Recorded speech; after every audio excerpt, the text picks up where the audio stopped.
Hi everyone, welcome back to my channel. Today's video is going to be this fun rainy day nail set. It is actually a pretty rainy day today when I am doing this voiceover. The day that I was filming this, it wasn't rainy, which is good because when it's cloudy outside, it really does mess up with my lighting. But actually when I'm recording this voiceover a couple days later, it's a pretty rainy day, and it just felt like the absolute perfect time to do this nail set. We are getting into spring, we are getting close to April, and we know that in the spring it rains so that all of the beautiful trees and plants and flowers and everything can grow, and I love when we start to get to this time of the year. It's funny because I don't really love the winter. I would like to avoid the winter as much as possible. I don't like the cold. And when it rains in the winter, when it's like December, January, sometimes it's just so dark and so dim and grim. And I don't love it when it rains then. But when it rains like in March, April time, when we're edging our ways towards spring, there's something about that rain that's just different, and it's more of a hopeful rain than like a dreary dark rain, at least in my opinion anyway. So I'm super excited for this season. I am very excited for spring. So for the clouds that I'm doing here on these nails, I'm actually using two different cat eye gels. I wanted to use the cat eyes a little bit more. So as you can see here, I'm just creating these cloud shapes. Now they're not necessarily perfect. They are not very detailed, because I'm putting in the rest of the detail afterwards. With the cat eye gels, the best way to get the effect, which is something that I've learned only relatively recently in the grand scheme of things, is that you kind of need a lot of the gel in one place for the cat eye effect to be really, really great. If there isn't enough gel and there isn't enough of, or even if you're using like regular nail polish, if there isn't enough of the magnetic pieces, then you don't really get the effect. So I decided that instead of trying to get a ton of detail with the clouds with the cat eyes, I figured I would just add in the detail afterwards. So I'm just kind of getting like a rough shape, a rough idea of where I want the clouds to be, the kind of shape that I want, and then filling them in and kind of making a thicker layer of gel than I normally would, aside from the fact that, this is cat eyes and you kind of want to have more gel to get the effect. So I'm using the magnet here and just kind of creating some sort of interesting effect. It's really cool, and it looked really, really cool in person. I found that with cat eyes, it really depends on the lighting that you have. The lighting will really either make the nails look really, really cool, or kind of just make them not really look like a lot, especially because once you do the magnets and the glitter is kind of shifted, sometimes the glitter just doesn't really reflect as beautifully in not direct light.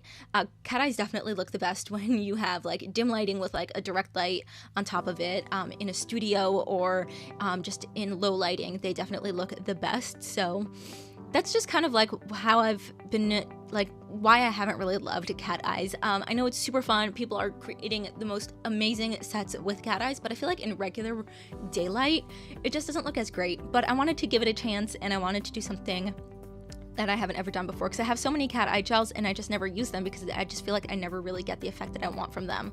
I decided to go for it for this nail set, especially because these colors that I was using were just so perfect for stormy rain clouds. They're like this grayishy blue with glitter, and I thought it would be a lot of fun.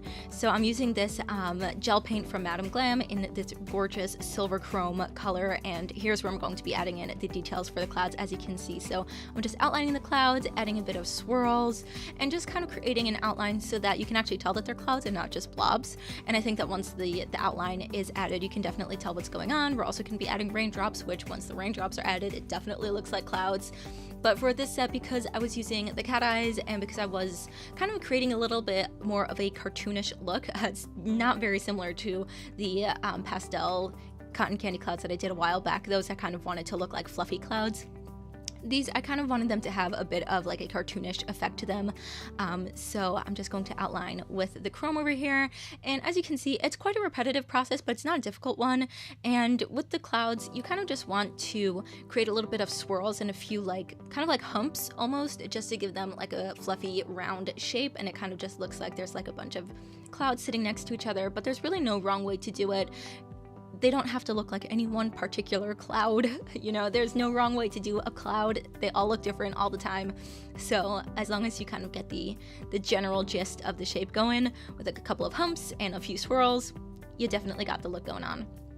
And then as you can see here on these two darker nails, which are going to be the two ends of the set, I did clouds in the corner just to add a little bit of interest, bring a little bit of detail, and make it cohesive with the rest of the set, but not exactly the same. I just wanted to add a little bit more detail without diverting too far from the design that I had in mind.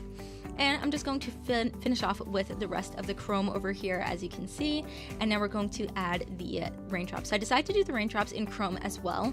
At first I thought about doing with cat eye, but I figured because they were just going to be so tiny, I didn't think the cat eye would necessarily be translated the way that I wanted it to, so I figured the chrome would be really good, especially on these darker nails. It just pops and looks really, really cool, and the shininess of the chrome is just really, really cool. So over here, as you can see, I'm just creating on these nails just a larger raindrop shape. So I do a few little dashes and then a little bit more of like a teardrop raindrop shape. That's why I kind of wanted to do these clouds in the corner. It just gave a little bit more room for a bit more detail. I mean, I could have done this on the other nails as well, but I didn't want the design to get too crowded. And by having two clouds and the raindrop dashes, it felt like doing too much would kind of overtake the rest of the design. So I decided to leave that for the other nails. And then on this nail over here, I'm going to be doing a raindrop scatter with some rhinestones. So I have these gorgeous teardrop shaped rhinestones over here. They have the slightest blue tinge to them, so they look really, really beautiful when they're put on a blue or a grayishy blue background. I really love these rhinestones that like have this blue effect, and they look really cool in their container. But once I put them on nails, sometimes they really lose their look, especially if I'm putting it on a color that just completely hides the shape, because they're sort of clear with only the slightest hint of blue. It doesn't always work for every nail design, but doing it on a blue or this grayishy blue background was the perfect time to use it, especially because they are supposed to, you know, emulate raindrops. And here is the final set. I think it came out really cute. I think the cat eye definitely adds some sort of effect to it. It definitely looks better when I have the low light on, that's for sure. But let me know what you think of this set down below. Are you excited we're getting into spring? I most definitely am. I can't wait. And I will see you all in my next video. Bye!